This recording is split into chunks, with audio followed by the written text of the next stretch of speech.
The Man Whore Podcast is sponsored by Wink.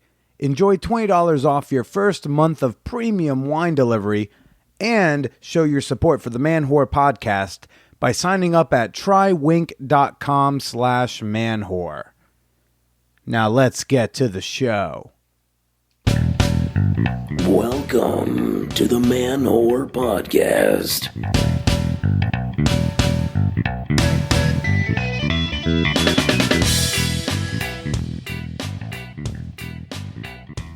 What's up, you smitten kittens, raunchy raccoons, and butt-fucking badgers? This is Billy Persida, and you are listening to the Man Whore Podcast. All right, another week, another show. Hello, everyone. How you doing? If you are new to my program, this is a podcast where I typically talk to women I've hooked up with about sex, dating, and why we didn't work out. However, this week's special guest is not one of my former flames. No, I think a lot of you had enough of Dove last week. This week we have a star of Showtime's show Gigolos, as well as musician, author, and former stripper Nick Hawk. Everyone is on the podcast this week, and wow, prepare to have your minds blown. But before I do that, we got to do show dates, people. Show dates, all right. Connecticut, December 30th, I'm going to be at Comics at Mohegan Sun on the 4 p.m. show. Yeah, a nice little afternoon chuckle session. I sadly have to cancel my January 6th date at Comics. I am now going to be traveling that weekend, so I will not be performing then. But December 30th, come on out. I want to see you there. Also on December 30th at noon Eastern time. Yeah, I've changed it up a little bit. I'm gonna do another Fan Whore Facebook Live hangout. I'm gonna do it in the car on my way to the Mohegan Sun show. All right? So make sure you go and like the Man Whore Podcast Facebook page so you don't miss it. Also, head on over to manwhorepod.com for all your Man Whore Podcast needs. Sign up for that mailing list. All right, people. That's how I know who is where and which cities I should be targeting in 2018. All right. Another piece of business. Look, I need y'all to fill out this Man Whore Con survey. Even if you don't think you're going to go to Man Whore Con this upcoming year or ever, I really need your help, okay? I got a very small, not very great number of survey responses. And if you're not a patron, if you haven't left me a rating or review on iTunes, if you haven't bought me something, if you haven't shared the podcast on your personal social media, really, literally the least you can do is go fill out a brief survey when I ask you to, okay? It takes less than 2 minutes of your time, and it's a huge help for me. And I'm not asking you to do it for nothing, okay? I'm giving out Stay Slutty buttons. I'm giving them away, okay? I'm giving out one for every 100 respondents. There are literally thousands of you listening to this right now. Please go to manwhorepod.com/manwhorecon to fill out the survey. There's a link in the show notes. Okay, I could really use your help because I need that input so I can plan a kick-ass ManWhoreCon in 2018. Again, manwhorepod.com/manwhorecon. And then on December 30th, on the Fan Whore Facebook Live Hangout, I will announce the winners of the Stay Slutty button giveaway. Hopefully it's winners, not just one winner. Seriously, need your help here, people. All right. Things are good. Wow, what a week. I'm literally recording this as I come down from a pure hookup app afternoon delight. That was wonderful. I matched up with someone on the Pure app last night, and it just was a little too late for her to do a meetup. She was very comfy in bed. She's like, how about we do a hookup in the morning if you've got some morning wood? I was like, we could certainly do that. I even set an alarm. I set an alarm, which I haven't done in weeks, specifically so I could wake up in time to fool around with this cute chick. And she came over, and yeah, it was a good time. Maybe you'll hear more about it later. So I'm currently glowing. Let's go to some listener feedback. Yes, okay. There's some reactions from last week's episode. I have a feeling a lot of you didn't even finish last week's episode because you were possibly so irritated by our guest, Dove. There's always there were some gems towards the end of that one. I mean, Jesus, when she started shitting on her sugar baby clients, I was dying. As someone I'm seeing would say, I'm dead as fuck. It was hilarious how just horrid she was. And I guess a lot of you seem to agree. I rarely get such intense amounts of feedback about a particular guest, right? This episode was an exception. These are all comments from the Champagne Room, which is a secret fan whore Facebook group specifically for my Patreon community. They had quite the thread going about this. So I read from Owen. Finished listening to today's podcast. Your guest Dove must have been a real looker because the whole time her personality stunk like dog shit. I was blown away to listen to how shallow she is. Only dates rich, handsome men. Criteria. And she called her clients complete losers. I feel really bad for whomever is paying her. I could only imagine that she stepped out of the screenplay for Mean Girls. Anyone else knows how she had the stuff in there? I was at the opera last night. Barf. Woo, that's an intense reaction. And I got more stuff like that. There's a lot of people saying, I second this. I also agree. Ditto. Well said. Megan says, oh my goodness, I'm so glad I'm not the only one who thought this. It was terrible. It didn't seem like she was very nice at all. Pretentious and so judgmental. And then, this is probably the part that most irritated a lot of people. Kick, Rhonda says.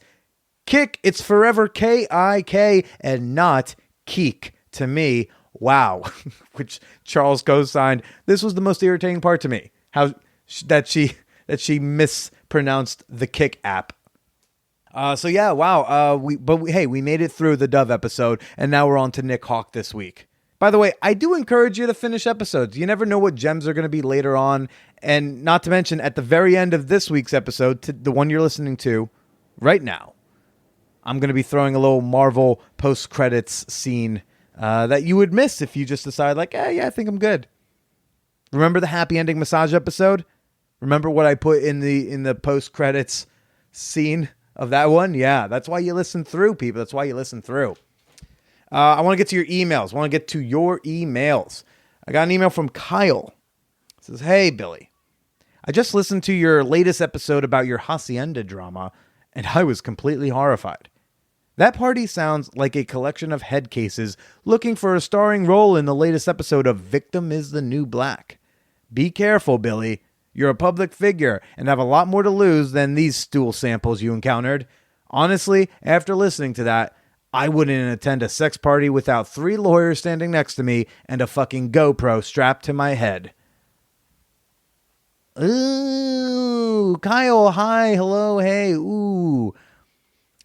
I personally wouldn't say all that, too many men are reacting to the Me Too movement by saying, what, now I can't even hug women at the office without getting fired? No, morons. It just means you shouldn't hug every woman in the office when you would otherwise shake the men's hands. Or, yes, it means you shouldn't talk about your sex life at the office to a woman or a man, or anyone who didn't ask about it. Because honestly, I don't really give a shit about Jim's Tinder date either.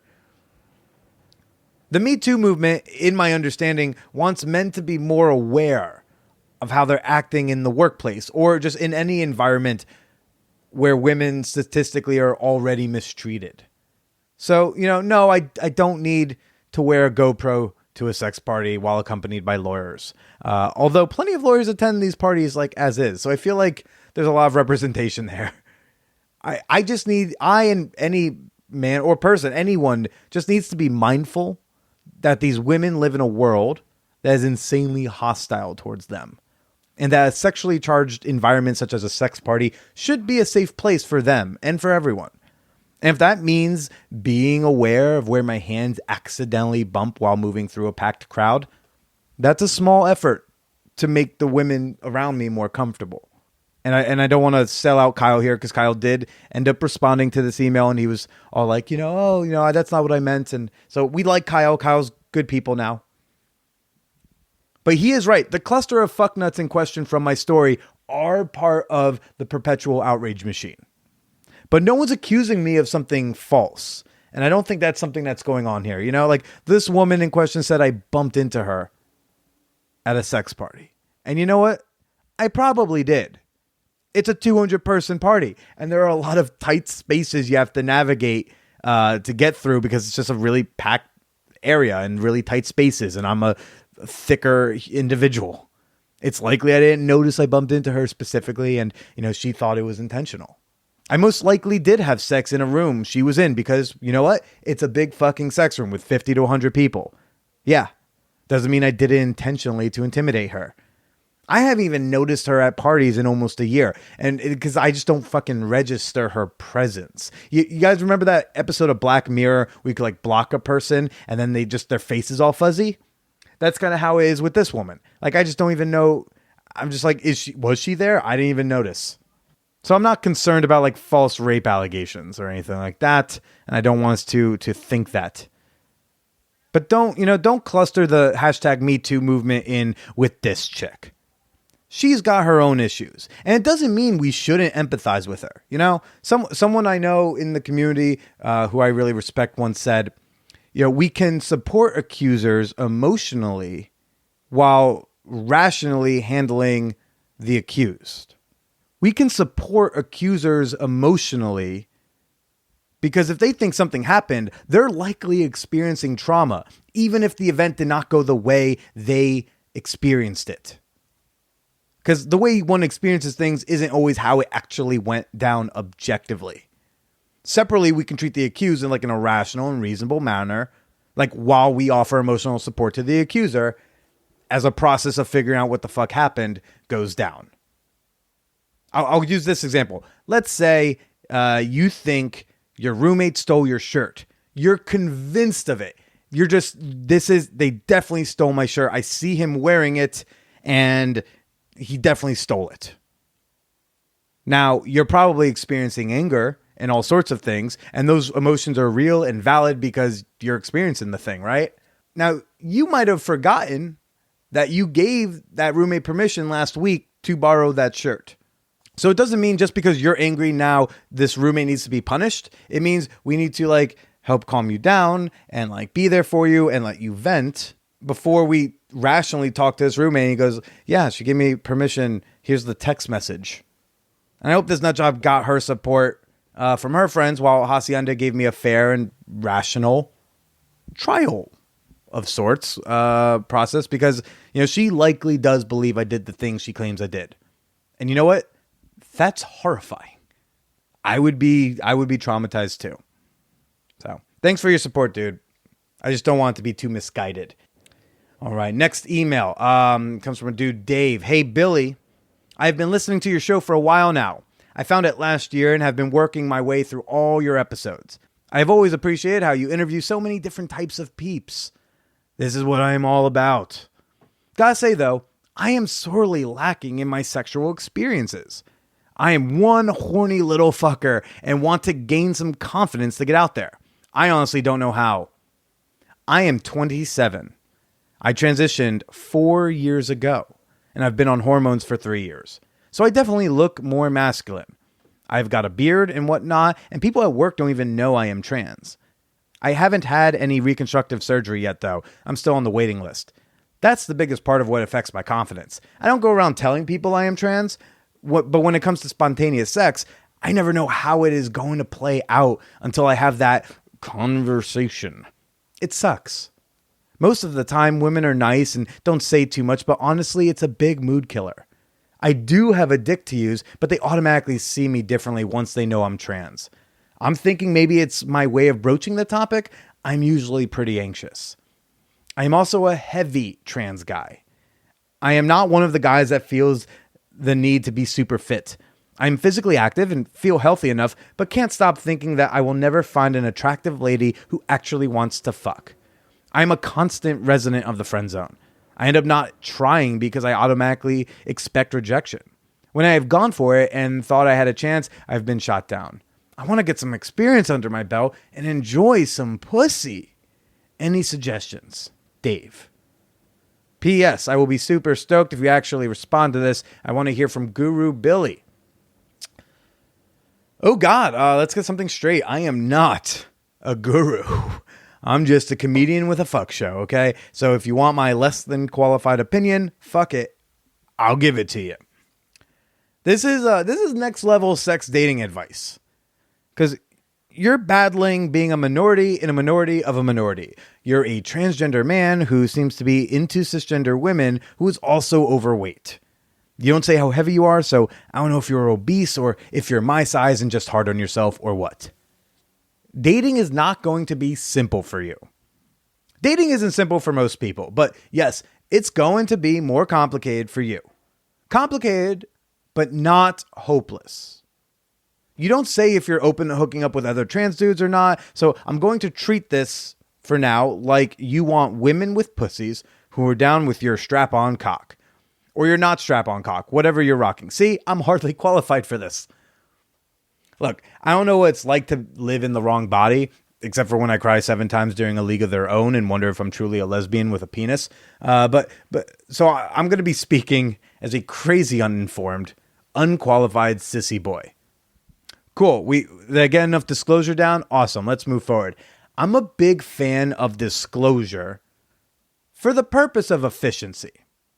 If you are outside of the vanilla, monogamous, heteronormative sphere, and you don't have a cool kid, half-shaved head to draw in an alternative crowd, it's going to be more efficient to put that you're trans in your bio.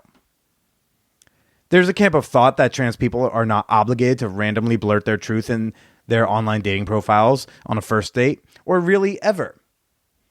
And I agree with this. You're not obligated to put that there. If dating a trans man is a firm deal breaker for someone, they should ask every guy they're talking to about their genitalia and not assume all men have dicks, right?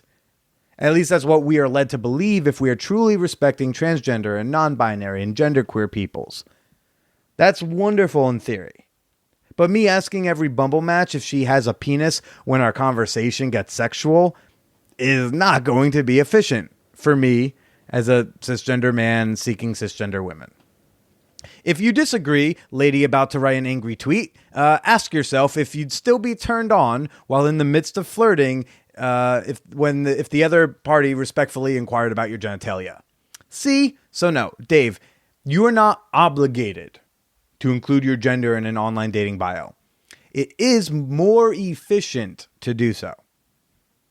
I'm non-monogamous, dare I say polyamorous. I put that in my bio. I have it in this funny list of acronyms, but it's there. When Paige and I were together, the first line of my bios all said, in an open relationship with a very pretty lady. I would get matches with women who I would see immediately unmatch me. I bet you it was because they finally read my bio. Didn't want to date a guy with a girlfriend and just said like, okay, bye. This early rejection is a very good thing. That is so many less bad first dates I was forced to go on only to find out my having a girlfriend was a deal breaker. It's a fantastic filtration system. Anyone I'm talking to is either cool with my non-monogamy or didn't read my bio, which is their fault. Otherwise, I'm forced to have the daunting conversation at some point on every date. Now, maybe you don't want to be out immediately. Maybe you're not out in real life and are selective about who knows. Maybe you're not comfortable with the rejection based off your gender. Maybe you just think you have a better chance sleeping with a cisgender straight girl by letting her get to know you first. That means at some point there will be this dreaded conversation that you put in quotation marks. When you put it that way, when you make it sound like you're telling the person you have cancer, it's totally going to be a mood killer. Sad, sheepish, embarrassed disclosures aren't very sexy. Find a different way to disclose. Make it an awesome thing you're sharing. Because it is awesome. You're awesome, allegedly. I don't know you, Dave, but I'll give you the benefit of the doubt. If you're icked out by your announcement, she's going to be icked out by your announcement. Or worse, she'll have an over-apologetic reaction where she has to shut you down as softly as possible or like go over the top in how accepting she is of you, but that she's ultimately not interested. Be happy about who you are. If she's not happy with it, you don't want to date or fuck her anyway. There's also a matter of timing.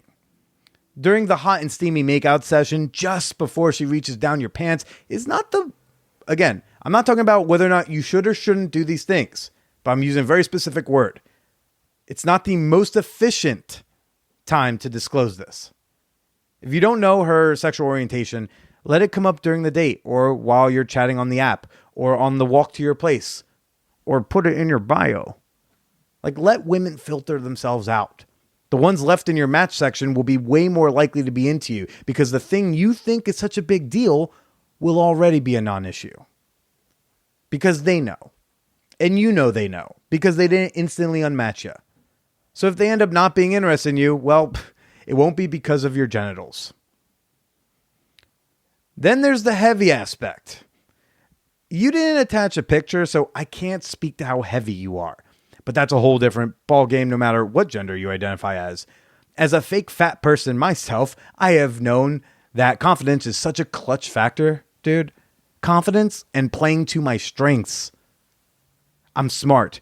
I know how to hold an engaging conversation. I'm allegedly funny. I have a passion for the work that I do. I play into those strengths. I show that in my bio and in my conversations. As for a photo, I have pictures that are both flattering and accurate. I don't avoid my body type, but I don't show a picture with my belly like pushed out while I'm sitting down. A great way to pick pictures, as I believe we've covered with online dating consultant Steve Dean, is to ask your friends for feedback. Friends love having an opinion. OMG. You don't even need to ask them for it most of the time. Ask if you can send some options and see if they'd help you narrow it down. Be confident. And if you're like me and not confident, fake it. And on your downtime, work on getting the body you enjoy. To continue this concept of efficiency, please, people, save your tweets for someone who cares. Target queer women. Now, even if you're not only into queer women, stay with me. You don't tell me much about the type of women that you're attracted to. But I know that when I'm swiping on the apps, I'm definitely keeping my eyes open for the chick with purple hair or a cool haircut or an I'm with her t-shirt. It's not that I have a Hillary fetish or a thing for dyed hair, but I found that I mesh well personality-wise with funny queer women or with others who live an alternative lifestyle. Because I, too, live an alternative lifestyle. Targeting pansexual women, for example, would be a smart idea. I'm not saying all trans men need to go after pansexual women. I'm saying it's smart. And what's that word again? Efficient. For trans men nervous about dropping that bomb to target pansexual women. Because pansexual people connect with people and not a particular gender-genital combination. Our society should allow us to be able to go on dates, and when things get sexual, one person asks the other, "Hey, you're great. I want to get you naked. I'm really into penises. Do you have one? If not, I'm super into strap-ons too." Or like, "Hey, God, kissing you is awesome. I want to get with you real bad. I have a pussy. Do you like those? God, I hope so, because I really want you to lick it." Or like whatever. But our culture is not there yet. Asking a woman if she has a penis is still seen as an insult. Logically, it makes sense to ask if you're being super inclusive. But again, ask some of your progressive, cisgender, heterosexual, #resist female friends if they would be insulted if someone thought they had a penis. Exactly. So while we're changing the culture, you can choose to have firm principles, or you can choose to be efficient. If you want to get laid, I'd encourage some more efficient practices. Again, I don't have experience dating as a trans dude. I don't have the life experience to really help you out. But I do share the anxiety of disclosing a core part of my being and like intense body image issues. For you, it's your gender. For me, it's my non-monogamous lifestyle and love handles. Hope this helps. All right, that was a long one, but you know what? That was a complicated question, and I was trying to not get yelled at. Before I get to my guest this week, Nick Hawk. Tomorrow, I am putting out another one of those wonderful Craigslist Chronicle bonus episodes. Craigslist Chronicles bonus episodes on Patreon. So I want to play y'all a little teaser of this story I tell about, well, we'll say a happy ending massage that gave me a little bit extra on the house. I eagerly booked an appointment, and I arrived at her Midtown West apartment one afternoon. It's something, it's something special to pay for sex while the sun is still out. It's like going to the movies. You ever go to an afternoon flick and you start to adjust to the low lighting, and 90 minutes later, you walk outside and forget how the sun works. You just stumble out of the theater wondering like, what's that big yellow circle? And then some asshole on the street starts quoting Brian Regan like, the big yellow one is the sun. The big yellow one. You guys don't know who that is. And if you want full access to that bonus episode, as well as so many others, head on over to patreon.com/manwhorepodcast. You can access all of the Craigslist Chronicles for just $1 per month, as well as our super secret Facebook group, our super secret Kick group, and some other wonderful, lovely goodies and content. It's all about the content, baby. Again, patreon.com/manwhorepodcast. And now for my guest this week, Nick Hawk. Nick Hawk is really a jack off of all trades in a way. He's an some of this stuff I couldn't even gather in my research, but he's an MMA fighter, a writer, a musician, used to be a stripper. He is a star on the Showtime show Gigolos because, well, he is a gigolo. Y'all remember Luke Jackson, the male escort I had on a few years ago? Well, here's a guy who took it full time, as well as a whole lot of other things. This is a bit of a heady episode. We're talking about creativity. We're talking about alcoholism. We're talking about anxiety and confidence. But we're also talking about being a gigolo and stripping and getting paid. He says you're getting paid for your time, but hey, come on. We kind of all know what that means. He's got a book out right now called Nick Hawk's 100 Kicks in the Ass, a guide to gaining confidence and reaching your full potential. Let's go ahead and have a little chit chat with Nick Hawk. And then I'm doing a scene. I'm doing a walk by scene. I found a girl, one of Lainey's girls. Mm-hmm. She's cute and everything, and I want to do some type of scene with a girl where we get. Are you okay saying this in the mic? Okay, cool. Yeah, go for it. Yeah. So I couldn't sleep. I'm still on West Coast Las Vegas Gigolo time. Are we going? Do you want to do an intro? You're fine right now. Yeah, I do an intro. We fade in. You do the whole. Are we recording? And the whole shebang. You want to do the intro and everything? Then ask me about it. No, you're fantastic talking right now. Okay, you're doing great. So I got into town. I'm still on West Coast Vegas Gigolo time. So I only slept in an hour or two the first night, and I couldn't fall asleep. So my brain goes. I'm a very creative person. I'm a big time thinker. It's something I've programmed myself to be. When you start taking care of yourself and you let go of all the fears and anxieties that cripple you and hold you back in life, it opens up for thinking some real thoughts and doing some good self-reflecting. It helps the creative process as well. It's the best way to be creative is to take care of yourself. It's a big secret to that.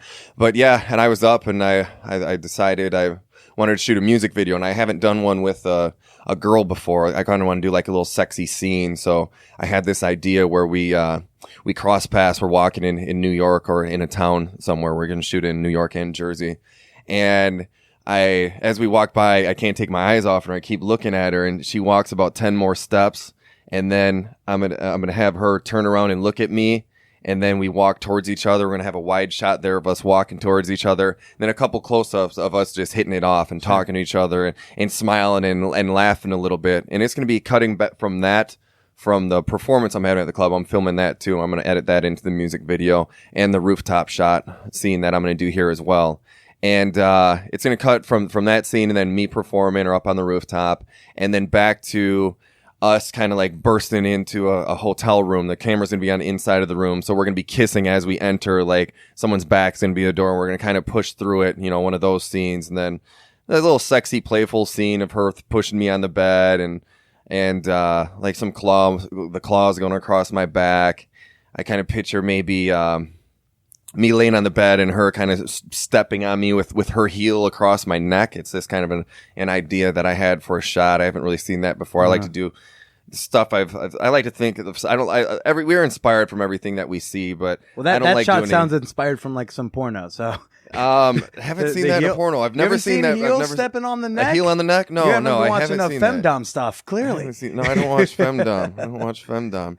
But and then I just rented the limo for everybody. I'm gonna take a bunch of girls from the expo that I'm doing this weekend, the Exotica Expo, Friday, Saturday, and Sunday, and Saturday night I'm gonna take a bunch of girls from there and to Transmission nightclub in Jersey City, where I'll be performing the single to the cover of Wrecking Ball that I just released, and I love it, and it's intense, but it's another song, just like the last one I did, I Can Take a Punch. Man, you got to bring it all. You got to be 100% committed to it, and I scream in some parts. I scream the choruses and sing loudly and hit this upper register. It's like a metal version of Wrecking Ball? Yeah, a little, and I wrote a rap for it, too. I mean, I'm a rapper from way back. And You're a man of many talents. Rapper, musician. I rap in most of my music. I produce it all, too. I do all the instruments now, too. I taught myself piano, drums, and guitar, everything. So I add all the instruments. I produce my own music now. I used to not do that. I used to buy beats or get them from other producers. But yeah, excited about this. Super excited about it. But it's intense because you got to be committed. You got to be in that mode. You got to be operating at high levels to perform, as most other artists and musicians will tell you. When you're at that level and to have a good show, man, you got to be on point. You got to be on your game. You got to be ready. You got to be committed. And yeah. Wow. Focused dude, man. Good time to say that. Is that a good start? That's a great start, man. Yeah. I'm feeling good about it now. That was a very passionate start. He's like, no, I'm not. No, shut the fuck up, funny man. I got a thing I got to express right now. No, it's a good time to say I'm here with like jack of all trades, Nick Hawk, your musician, life coach, recording artist. Used to be a jack of all rapper. trades. Used to be a jack of all trades. I like to think I'm a little more than a jack in most of them now. I used to dabble in things, and people used to tell me, don't be a jack of all trades. Pick one thing and stick to it and be passionate about it. Fuck that. Yeah, most people don't say fuck that. People say, no, you got to lock into one. But man, everything you do, I do a little bit of that. My show is pretty much a comedy more than anything. We kind of turned into that. You laugh every episode, and I do a lot of writing for that with ideas and stuff too. I wrote up stand-up act too, but I think I'm considering transitioning to stand-up because I'm retiring from jiu-jitsu a little bit. Retiring from jiu-jitsu, I will replace it with stand-up naturally, right? That's right? That's the next progression. All the comedians on the shows I'm on, we all used to do jiu-jitsu, so that's kind of crazy. It's a weird coincidence. Yeah. I'm glad you got that prerequisite. It's like I was a stripper, and then I went to a gigolo, and then I have jiu-jitsu. And a lot of gigs. Right. That's amazing. That's we were. It's just like, I was reading in your bio. It's like, well, he's an English major, and then afterwards he started, a stripper business. Yep, natural as one does. That as well. Yeah. And when I graduated college, I started stripping. So. Most of the strippers I know, did the arts route. They have like a theater degree. You were like, no, I'm reading Nietzsche. I did that after. I studied improv and acting and comedy and all that for 5 years after my degree. But the thing I think you're the big thing you're known for as well is obviously you're on the Showtime show Gigolos because you're a gigolo. And it's real. I actually do that. That is my main profession. Someone was actually asking me recently, and I think I know the answer, but I'd love to hear yours. People want to know the difference between a gigolo and a pickup artist, which are two vastly different things in my opinion. But I didn't even know people conflated the two. They don't. Very, very few confused people maybe confuse the two. But how would you define a gigolo? A gigolo it's a male escort, a companion. Someone who gets paid for their time. Not a prostitute. Prostitute gets paid for sexual favors. I've never done that, and at this point, we know how you have to put the ad out. We know even at this point in my life, if it was legal for prostitution, I wouldn't do it. I don't. I like these longer relationships that build and have some substance to them, and I see a handful of regular clients, and I don't see that many new people. I'll see anybody once, but typically it's just a 4-hour meet and greet during the week. But the main bookings are an overnight or longer on the weekends, up to like a week trip. I just went to Yellowstone for a week, and the month before I went to Mexico, went diving with some whale sharks and giant manta rays. One of the dopest things you could do as a human. It was so amazing. And how much is an overnight run? Overnights are $3,000 and weekends are $8,000. You hear that, Luke Jackson? Oh, you're real underselling. I had on a male escort a couple of years ago, but he was like way more indie. And he's like, yeah, $1,500 for overnight. I was like, that sounds insane. No, that's decent money. I think that's about where I started. Obviously, you know, the show, it's supply and demand a little bit. Garen, my booking manager still wants to increase my rates right now, and I can't even take on all my bookings because of the request because the show got so big, unfortunately. But I'm happy with where they're at. I don't think I'm going to increase them anymore. Well, I mean, how do you even start with this? Like, how do you go from English major to, and which before that you were in the Air Force and you were a marksman, so it's great. Well. This guy could like fuck you or kill you, either one, depending. And then afterwards he's gonna play a song. Well, over your body. I wrestled in college for a year, and that's actually a natural progression or transition to jiu-jitsu because there's a lot of wrestling in jiu-jitsu. But I just got my Brazilian jiu-jitsu black belt this year, which was huge. I won the Pan American and Nationals this last year, and I got it on the podium, which was really dope. So under Robert Drysdale, he's one of the best guys out there. I trained with him in Vegas. Would you say that you're the most lethal gigolo on the scene? Probably. Hands down the most. I was considering professionally fighting. I had a couple overseas offers, but I put a lot of value on my brain, and they couldn't pay enough. Sure. They're offered a little bit, and it would have been fun to, you know, tour around and do that. But my brain is valued very high. You want to be drooling in 10 years. I need a $250,000 contract if I'm gonna have a fight. I'm considering that. I'm still in talks a little bit with Bellator and some of the other ones a little bit. I put it out there. I did Bruce Buffer's podcast as well, so it's out there. Yeah, well, how'd you start off with the stripping? What's that decision like? How did I what? Well, how'd you start off with the stripping? Like, I know the stripping came before Gigolo. Yeah. I had a friend. I was 17, or no, I was 15 and he was 16. He was a year older, and he developed before everybody too. He was big and ripped, and he looked really good. And he was stripping, and I just remember he had everything he wanted. He had a guitar, he had a truck. He moved out of his house early when we were still in high school and got his own place and threw parties. And those are the big things. He had a truck, he had a guitar. Truck and a guitar. That's the dream, baby. More do you need? Lots of cocaine. And yeah, I envied that. I grew up, the community I was in was kind of ritzy, and I was one of the brokest families. My parents divorced. My dad was a hard worker, but he worked at a dairy in Wisconsin, and my mom worked part-time doing this and that. And no, we were broke, and that's what really inspired me from the beginning to be successful. I think if I grew up with money, if I had money, if I had a trust fund, I don't think I would have applied myself half as much. Unfortunately, if I had this mentality now, no matter how much money I make now, I'm going to continue to apply myself because I understand how it benefits me and how good it is for you to be creative and continue to, you know, make stuff but yeah. So I always, the town found out about it. He had some stage name on a website and he quit doing it because everybody made fun of him, which is so stupid. Even at the time, I'm like, why would you quit that? It was still something I didn't understand. Like, I couldn't really fathom or wrap my head around why you would stop doing something because someone like made fun of you. I hate that. I hate any form of humility or bringing someone down in any way, shape, or form. But I don't like it when people actually let that get to them and you don't trust your own instincts and your decisions. We need to get to the place through a lot of self-development and you know, soul searching to do that. But I hate that. But so in the back of my mind, I kind of always wanted to do that. I did decide to join the Air Force. And after the Air Force, I was following my dreams of entertainment, modeling and acting and everything in the West Coast. But I knew I'd have to do something to make some money and take acting classes. And I'm like, I'm stripping. I'm doing it. I'm doing it. So when I got out there, I've never been to California before. I almost dropped out and joined a rap group when I was like 15. Almost dropped out of high school. Of course. Glad I didn't Why do that. wouldn't you? Three other black guys. Too. I used to do like underground rap battles and shit when I was a kid. It was dope. It was a lot of fun, and I considered dropping out of high school and moving to the West Coast. But why stripping? I don't even remember their name. Someone has that to was earlier. That was earlier. So someone has to bring that up to you. No, you don't just naturally jump to stripping. I gotta imagine. Once again, when I got out of the Air Force, I knew I was moving to the West Coast. It was really expensive. I was sick of being broke. I knew stripping would help me in the entertainment business, help develop my confidence, and I was a very lost, very unconfident, full of anxieties. As I talk about in my book, I was scared to speak to my parents at the dinner table. I'd have panic attacks and getting called on in class. When I was a kid, I faked a heart attack to not answer a question in class. I fell over and pretended I was having a heart attack. It was bad. It was I don't understand all that. But So I knew stripping would help me with that, and I just wanted to go for it. And and I called a couple companies. I lied and said I had experience, and I didn't. And I kind of got lucky. I got a lucky break with this one company. He said, yeah, come out, check out the show. They're doing a male review show, and it kind of promotes the private parties. And he booked these private parties and bachelorette parties from them. And I went out there, and he wasn't getting along with the lead act, who was the cop act. And the dude was a super cock. I wanted to be him so bad, though.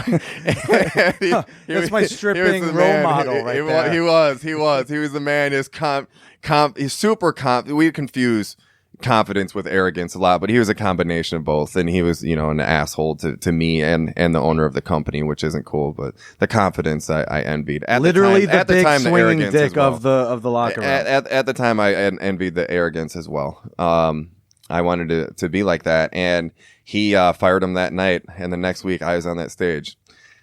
So I got thrown in there and into that cop act, and we actually started at a different club. We moved to a bigger one, and I did it every Thursday for a year at it was called the Boogie in Anaheim. It got closed down because of a shooting or two, but yeah. But it was fun. It was a great time of my life, and then I started my company about a year later, and I've done over 300 bachelorette parties. I've stopped doing the company a few years back, but I was booking male and female strippers for a long time. Even when I started the show and moved to Vegas, I expanded there as well.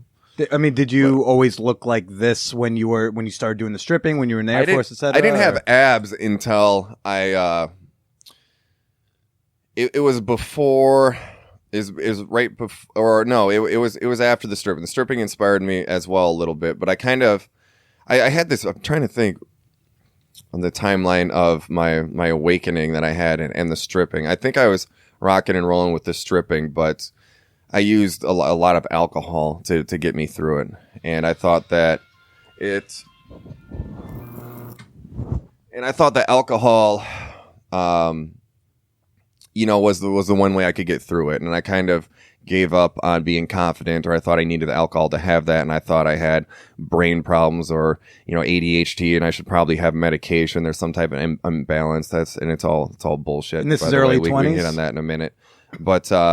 No, my whole life, and in early 20s, and I thought alcohol. I found the miracle drug or miracle pill that would get me through it. So I did a lot of drinking, but I just got more and more lost. The more you consume yourself in drugs and alcohol, the more you're going to get lost. The more depressed you're going to be. The more your sleep cycle is going to be messed up. And I had a breakdown shortly after. That was when I was 25.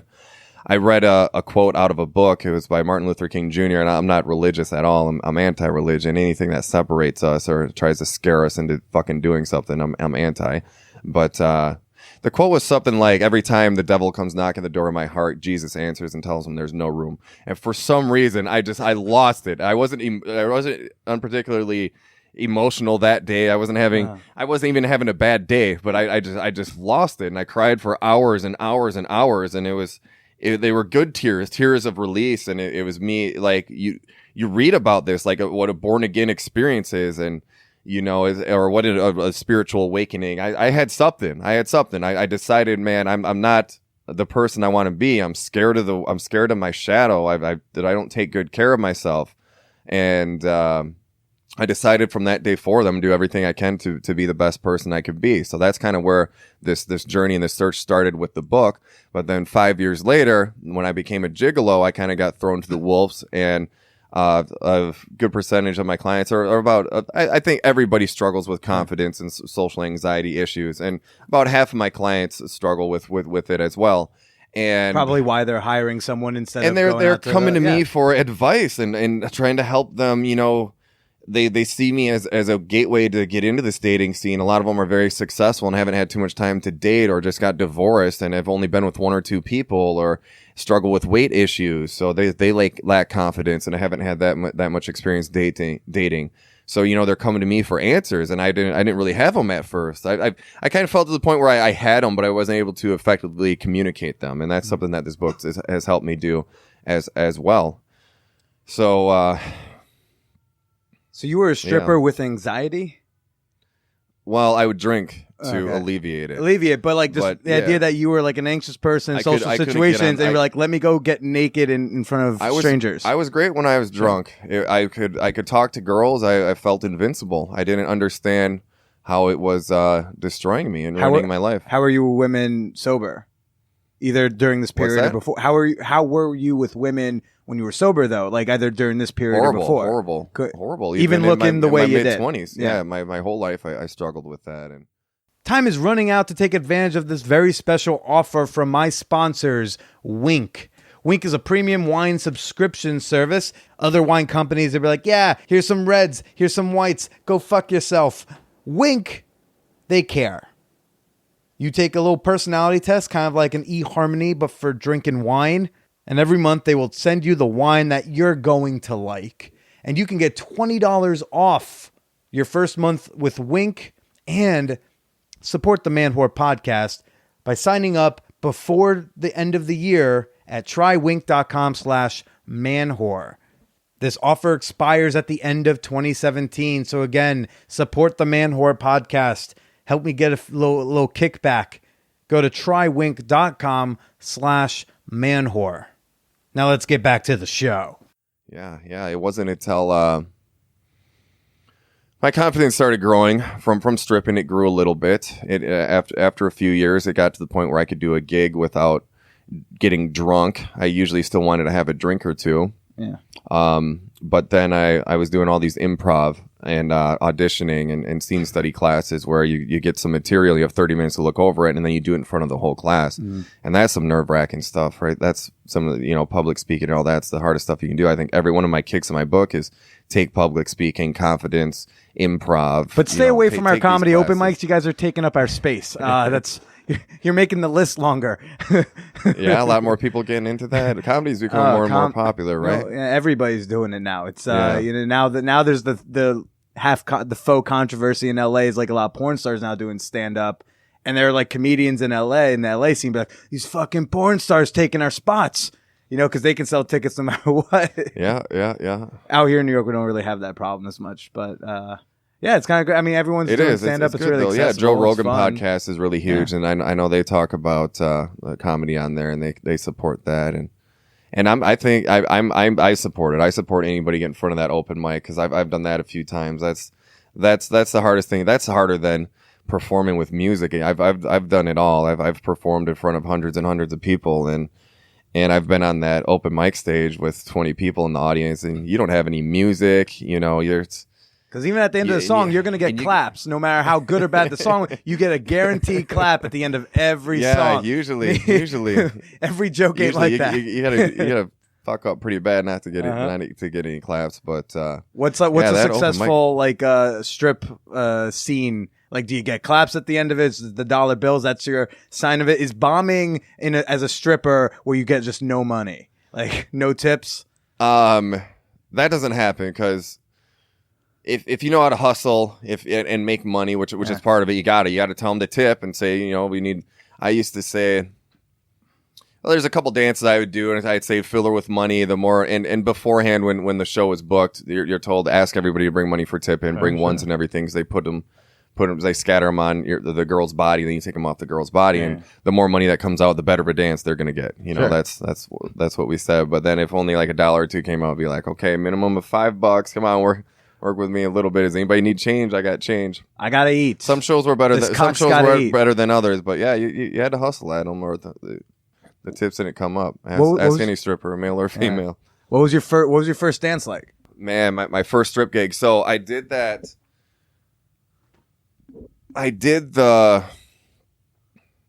think I did my act before I did the strip gig, and I got so drunk I don't even really remember the act. No, I did an Air Force act. That's right. I did a Air Force act, and he tried me out before he fired the cop dude. But then the Air Force act was I poured candle wax on me and shit. It's really ambitious for first one. I had a Air Force costume that I could break, that would break away. I could just grab it, and the whole thing would rip off like Tom Cruise in Top Gun, like a Top Gun uniform. But yeah, I got so drunk I don't remember it really, and. The first gig I had a few drinks, and I was so nervous I blacked out. I remember I gave a lap dance for 30 seconds, And I'm like, okay, what the fuck do I have to do for the next 59 minutes and 30 seconds?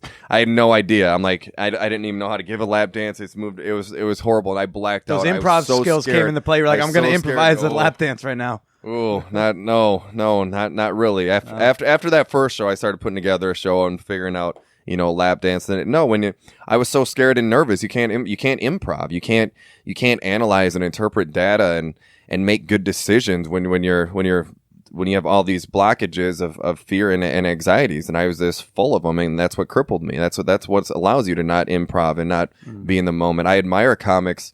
I love being around comics. I did a podcast recently too, and talked to a bunch of them. Just the energy is different. There's none of that nervous energy, and it's people accepting themselves and being confident. People who've been through the ringer, faced humiliation in some forms and humility. Even though I one of my kicks is fuck vulnerability, but humility is something I guess we got to experience. That's interesting to say as a gigolo, though, because to be a sex worker, you literally can't be that humble, because you have to be able to stand up and say, "This is $3,000." You have to literally put a price on yourself. Right? Yeah, you can't be too humble with that. I feel like one of my kicks and a quote that I put on a lot of my apparel that I'm selling at my store is "not too humble." Actually, is that what you call sayings? Funny kicks? That you say that. Well, my book's called Nick Hawk's 100 Kicks in the Ass, yeah. A Guide to Gaining Confidence and Reaching Your Full Potential. Yeah, and each insert is a separate theory that I call a kick. Okay. And number 98 is be an ass kicker, which is somebody who tells somebody some original motivational advice to inspire them, but it's what they need to hear, not what they want to hear. And it has to be something where they say, "Oh, I never thought about that before. That's something that I'm going to apply to my life to hopefully better it." And that's what a kick in the ass is. And how'd you get over this anxiety to then go be a sex worker? Because I can't imagine being a nervous sex worker. No, I wasn't too nervous when I started that. I was still working through some issues and doing some programming. Sure. The first season of the show, I let it all go. The second season, the first season, there was a little nerves before filming. I mean, that's the pinnacle though. That's one of the reasons where I'm like, I'm writing this book. I went from the bottom to not being able to talk to my parents to being able to have live sexual encounters and dating situations in front of 3 cameras, 20 people, and knowing 10 million people are going to fucking see this. Yeah. Where do you go from there? I had to get hard by myself. When I did my sex line, I have a molded dildo that I have, and I had to get hard. They made me I didn't care. I'm like, whatever. I'm like, this is the ultimate test, and I took it as a test and challenge. I had to get hard by myself with these 3 cameras on me, all these people watching, knowing it was going to be on television. You did the molding on television too? There's so much. Wow. I had to get hard, and then they put the mold on me and put it on there, held it on a couple seconds, and pulled it off, and you're supposed to. You're like. It's such control because I had to stay hard while they did the mold and everything too, because if it starts going down, then it's not going to create the proper mold. So it was like it's ridiculous to talk. I know how ridiculous my life is. I'm well aware. but like, where can you go from there? Where can Wait, so did you start being a gigolo for the show, or did that come first and then you got cast? I got contacted by the company I work for, cowboysforangels.com, and Garen James, one of my closest homies. And I was working with him for about a year. He found me on Model Mayhem, a modeling website, and saw that I had stripping experience, and he liked my look. And I did it with him for about a year. Didn't have too many bookings. He went on Tyra Banks, and he did a couple shows that helped his company. But yeah, it's only 1, maybe 2 a month, and they're shorter bookings, 1 or 2 hour bookings. And I still thought it was dope and cool, and I'd make as much in a booking as I would working my ass off stripping for the weekend. Yeah, what was that thought the first time you're like, I'm getting paid to possibly have sex with a woman? Come on, that's got to feel great. That's one more of those feelings, like, where do I go from here? I still had a little ego, and I was still a little cocky at that point. I didn't take my shit stink for a minute, but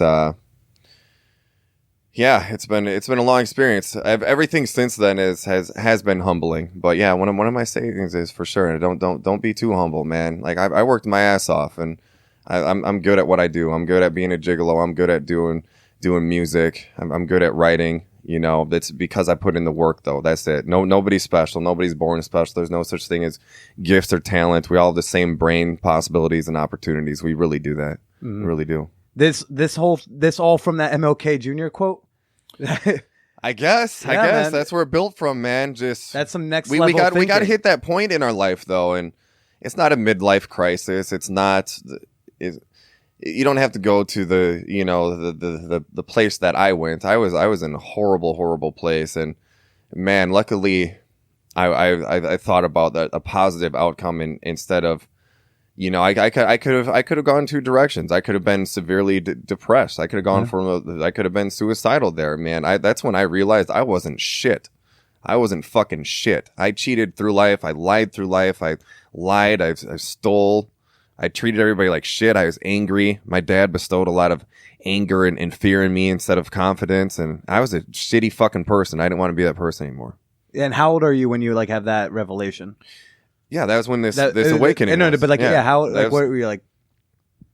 Like, it's just like one of those, like, I think I said 25 a couple times, but yeah. it was 25. like yeah, Air Force there. 20, about 21. I was in there 4 years, so it was about 25. Okay. Yeah. And the biggest thing too, and on top of that, I realized I wasn't fucking special. I spent most of my life convincing myself I'm special. I'm better than you. Isn't that every 25-year-old? Every 25-year-old thinks they're special. Not most, and a lot, and it's people lacking guidance. You know, that's not what. It's confusion, and everybody knows deep down knows they don't. I knew I wasn't. I was just trying to convince myself or do some programming or. To think that I was, because how am I going to be successful or do anything if I'm not special? Right. Well, fucking, you got to work for it. But now, how did you draw the difference between like having an ego and being confident? Because those are two things that are so easy to fuck up. You know. Well, one of my kicks is ego is good. Okay. The ego is it's part of yourself. It's who you are. It's and there's healthy ways to go about your ego. Ego is interpretation. And you can use it. I think judging people is good too. There's this positive and negative about everything out there, but use the ego to your advantage. It's your person. It's what you've grown from. There's like once it's kind of like confidence and arrogance. Confidence is good, but it's mistaken, and like. Ego's up there too. Like, it's good to shed the ego. I'm a huge supporter of mushrooms and DMT and ayahuasca, and I've had many journeys that shed that ego and just let it all go away. But it's part of what you are, and like you have to embrace it. You can't. It's good. It's healthy to let it go. And let everything shed and peel away, and that it's a big part of losing fear and anxiety and judgment and all these pointless emotions that I talk about as well. Being embarrassed, you should never be embarrassed. Never. That's pointless bullshit. Like I don't like seeing people like that. It shouldn't be that. It shouldn't be taught. It shouldn't even be a thought on our minds that somebody could be embarrassed. I hate that. I hate any form of humility. And the ego is part of you, man. And embrace it. Understand.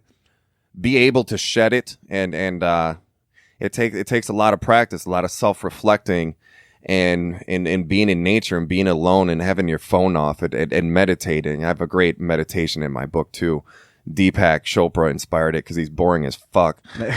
Everyone in LA seems to be into Deepak Chopra. Fuck, I love his books. His books are brilliant. I love his books, but it's not him. I went to see him live.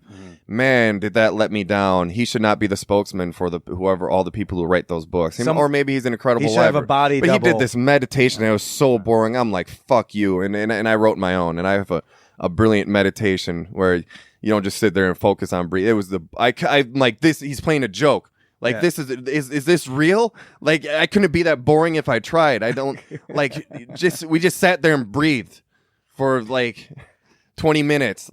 It's like, let me get like a more metal go version some of this. Feel the fluids in your eyes and in your throat, and feel the oxygen and encompass your lungs and distribute, nutrients throughout your body. Feel your heart beating, the heat leaving your body. And, I threw all these things in there. Is boring? Line your chakras, sit straight. He didn't even tell us how to sit up or anything. Like, dude.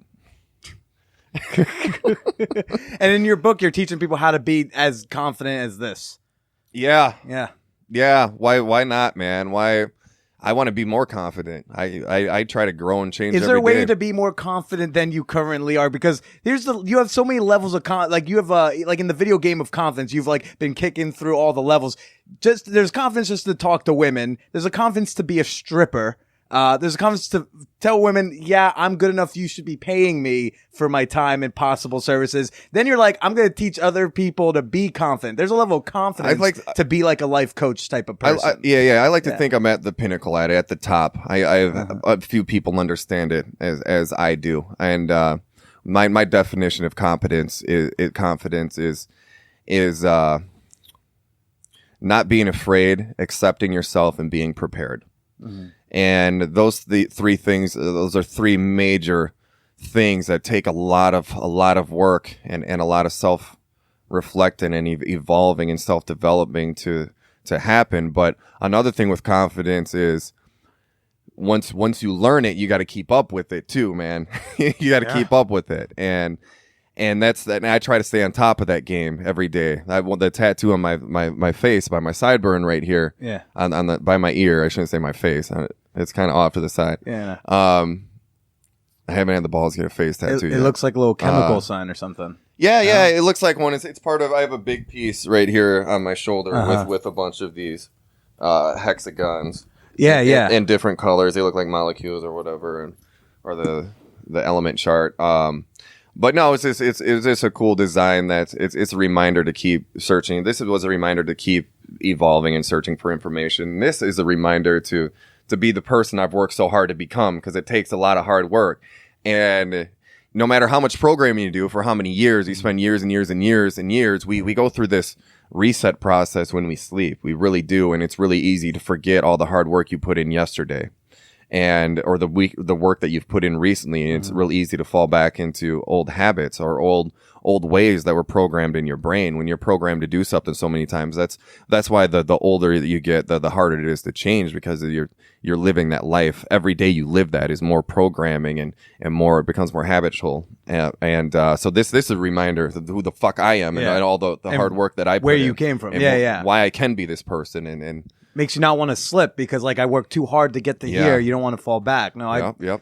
Well, everybody, you don't need a reminder of that too much of the hard work, because if anybody who's done any of this self-developing and isn't just a plugged-in robot that works their 9 to 5 and watches TV and they're on their phone 24/7, sleeps 4 hours a night and lives off of caffeine and alcohol, and I was one of them. Man, you're not growing, you're not improving. But once you do decide you want to make some changes and you start taking these steps and taking better care of yourself and sleeping more and spending more time reflecting and thinking about what's going on and deciding you want to treat people better, or you want to get over these fucking fears that are holding you back and crippling you, that's when you're putting in the work, and you don't forget that work that you put in, and it's worth it and it pays off. But the reminder of who you've become because of that work is necessary. Who do you date? Do you date? I'm trying to imagine the type of woman that you could feasibly like spend time with. Middle-aged women with a lot of money, man. No. Yeah. When you're I don't date that. I don't date that much. I haven't had a girlfriend for like 8 years, but I used to be like, when I was lost, I thought I could find that in a mate. And if I didn't have that, it's horrible. It's so horrible being lonely and not with somebody. And there's something wrong with you if you don't have a girlfriend or boyfriend and you're not married and you have 8 kids by the time you're 22. Fuck society and fuck Hollywood. But, no, I went from girl to girl to girl to girl to girl to girl to girl to girl, like every few weeks. And if there's a little break in there, I'm out there, I'm at a bar looking for another one, picking up the first girl that'll pay me any attention, and girlfriend too. I thought I needed that, and just there was a moment where it kind of hit me. It was about the same time when I finally let go of everything, in between like season 1 and 2, and I was making the move to Vegas, and really letting go of the rest of the shit that was holding me back. And I really started, taking care of myself better and looking after myself and learning how to love myself and be happy with me and not have to need that, and understand just how bad it is to be in an unhealthy relationship. And it can wipe you out. And if you're in a bad relationship, or there's so many aspects of your life that can just totally encompass everything you do and give you no room for growth, such as getting married too early and being in a unhealthy relationship, having kids too early, adopting a dog too early. Adopting a dog, man, that's in my book too. Think long and hard before having children and dogs. Like you just equated getting married to adopting a dog, though. Getting married, having kids. I said having kids in there first. Sure. Well, there are three things that it will take up all your time and not allow you any time to do any of this self-development and growth and evolving. And you need to do that before you do these things, before you get a dog, before you have a relationship, especially have a kid, man. That's the number one problem in this world is kids having kids. And that's really why I feel that I was lost, because of lack of guidance. My parents, they're great people. I see good in everybody. My dad was there. He paid child support. He went to all my sporting events. You know, he was a good dad, but he didn't teach me shit. He was young. He was 21. My mom was 20. You know, it takes a long time to do the self-development to not only learn what confident it is, then apply it to your life. Then you need to properly communicate it effectively to a child. You can't do that when you're fucking 20. You can't do that when you're 30. Like, give me a break. You shouldn't be thinking about having kids until you're 35 plus, man. Seriously. For real. And once you have a kid, like, that's it, man. If you're raising that kid even halfway decently, that's all your time. You have very little time for growth and self-reflection and development. You do. Time for the fan whore appreciation moment. Yo! I know some of you skip this part. That's okay. Skip forward like 90 seconds to 2 minutes. We're going to get through this because this is the part of the podcast where I like to thank some members of my fan whore community on Patreon. These are the people who honestly help keep the podcast producing in the way, in the capacity that it does, because they show their support not just with their downloads, but their dollars. So right now I want to give a shout out to Karen Lee Potter, who y'all might actually remember from my episode with the hosts of Sex Talk with My Mom. Karen is the mom. And also one of my patrons. Thank you so much. Also a shout out to Aubrey. Oh, gosh. What do I say about Aubrey that hasn't been said about like every beautiful, wonderful, smart woman in the world? You're just fantastic. And I had so much fun getting to know you better at ManWhoreCon. Look forward to seeing you again. Andrew B. Andrew B impresses the fuck out of me because his profile picture is him with the love of my life, Kevin Smith, who, if you don't know who he is, he's the writer and director of such classics as Clerks, Mallrats, Dogma, Jane Silent Bob Strike Back, Clerks 2, some other fun stuff, and obviously my favorite movie, Chasing Amy. So, dude, one day you're going to tell me how that fucking happened. But thank you all so much for your support, and you too can become a member of my fan whore community for as little as $1 per month. You'll get access to bonus episodes, secret communities, and extra special access to me, the Man Whore Guy. Head on over to patreon.com/manwhorepodcast. That's Patreon, patreon.com/manwhorepodcast. Throw the whore a bone. Throw him a buck. Come on, you know I earned it. You know I deserve it. See, Nick, I'm trying to do the cocky thing, and I'm not good at it. Let me go back and try to learn about having a good ego with Nick Hawk. Do you think this country's got a problem with people who aren't, people who don't have the confidence to be single? Yeah, that's a big part of it. Like I said, we think we need that. We're always looking outside of the box and trying to find someone else to solve our problems or go through life with, or do these problems with me. And no, it doesn't work like that. It doesn't work like that. And even if you found that soulmate when you're 20, it's not going to work because you don't know how to love yourself. So you can't love her. You got to love yourself before you have any chance of loving anybody else and really experiencing that and knowing how to communicate that effectively. You don't believe in soulmates? I believe anybody can be anybody's soulmate. I think timing's key.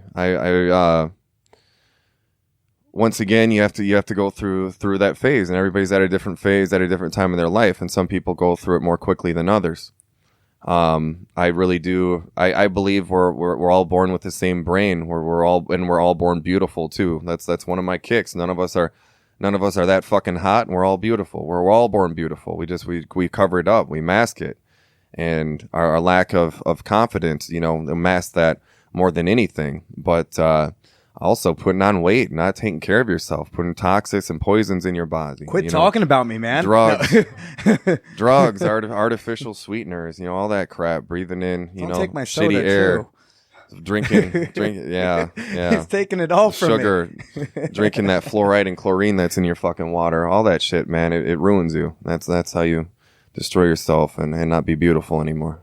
So the next step past being gigolo, past being a musician, is stand-up comedian and life guru, it seems? Well, yeah. I'm in a crossroads a little bit. The music's going so well, and I said after I released this song, I have 15 songs now, and I have some large venues and festivals that are interested in having me.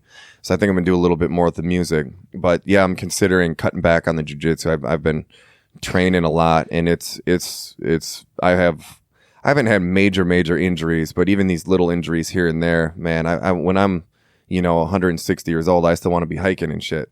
So, these injuries can catch up with you, and man, it just takes one bad one to ruin your life, to mess up your neck, or my back I messed up when I was really young, but so I'm gonna have a little more room. I'm gonna have a little more room for stuff, and I'm deciding if I'm gonna do. I have a full act written. I've had it written for years.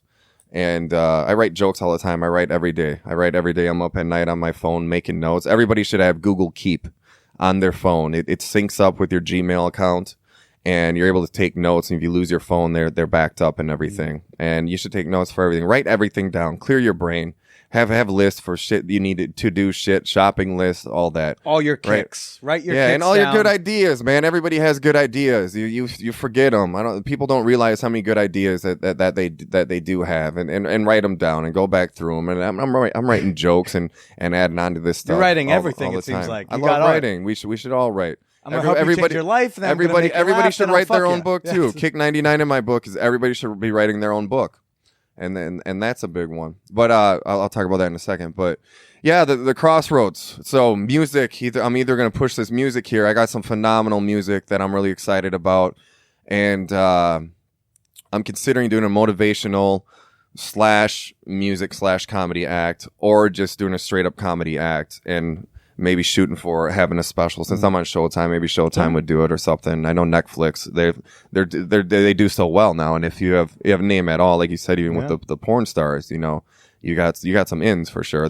You'll get it listened to at least. The show has opened up some doors. I'm never going to deny that. It's closed a few too, but it's opened a lot. And, really can't do that Christian Bible Belt circuit anymore. It's either that or get my psychology doctrine. I'm seriously considering that. I've been taking some pre-rec classes, and I'm taking classes here and there, but I'm considering going full time and knocking it out. Possibly, I would still gigolo on the weekends, but it's something I'm considering. And this book is just motivating me and pushing me more. Like I said, becoming a gigolo and being on TV and having younger guys and people look up to you and ask you for this advice. It started with sex, dating, relationship. It's grown from there. It's really pushed me to get the best advice I can for people. And the brain just intrigues me. And I think I have a lot of the answers, but there's a lot more out there to find. And I think, if I did this psychology doctrine push, maybe a master's, I think the doctrine would be a little cooler though. I just want to get the most information I can to once again write more books and help more people. And there's a good chance after I graduated with that doctrine that I think the sky would be endless and limitless at that point. I'd have my pick of day talk shows, radio shows. I could do whatever I wanted with that degree on top of what I already do. So a lot of visualization. I know it'd pay off. Yeah, for sure. Yeah. That's why I'm saying that. That's crazy. That's awesome. A lot of Jesus, you seem to be like, I'm gonna do this thing and then I'm gonna do it. That's crazy. And most of us don't. We go like, I could do that, but I won't. And that way you don't have to fail. And then everybody can. Yeah. Well, it's work, man. It's work, but the work pays off. And there's no such thing as failing. You attempt something, it's a success. There's no such thing as failing. You're failing if you're not doing it. That's it. That's what I tell the guys with the pickup. I've done the pickup a little bit. I spoke at the World Pickup Artist thing as well. So I have a pickup tip in my book. But the pickup as well. When I used to mic up guys and I'd have them talk to 50 to 70 girls in a night, and we talk about I'd listen from 20 feet away, and we talk about every encounter. And yeah, the main advice is you never fail. You never fail, man. These girls got a million things going on. It's okay. The only fail is when you don't go up. You're gonna learn something from every attempt. I don't care how bad you fall on your face. You know, my last track I put out was I can take a punch. Take those punches, man, and keep rolling with them. Keep getting back up. You're better every time you get back up. Every time. Just put a little thought into it, what you're doing it, and every time you'll be better. Wise words from the Gigolo, Nick Hawk, or the Jack of all trades, Nick Hawk. Nick, where can people find you, find the book? Google my name. My website's #1, nickhawkexplicit.com, and the hard copy of my book is up there, as well as a PDF and Kindle, and there's a Kindle on Amazon as well. All my social media is the Nick Hawk. Follow me on Twitter and Instagram. My music's up at my website as well, and you can download all 15 tracks everywhere music's sold online. Fantastic, Nick. Thanks for talking to me, man. I know you gotta get going, otherwise I could probably time to shoot that music video. We could have unloaded the entire book's worth of kicks. I'd love to. I love talking about it. Write your own book too. Get my book and read that one. Everybody should write their own book. That greatly benefits you. All right, man. Later.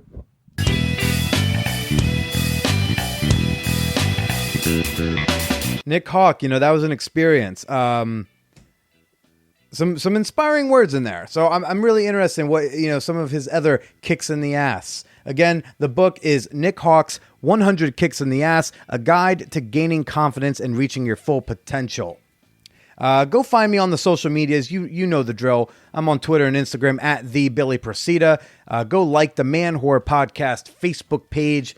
Sign up and support me at patreon.com/manwhorepodcast. But most importantly, I flew through the other things because I wanted to emphasize that this is the important thing.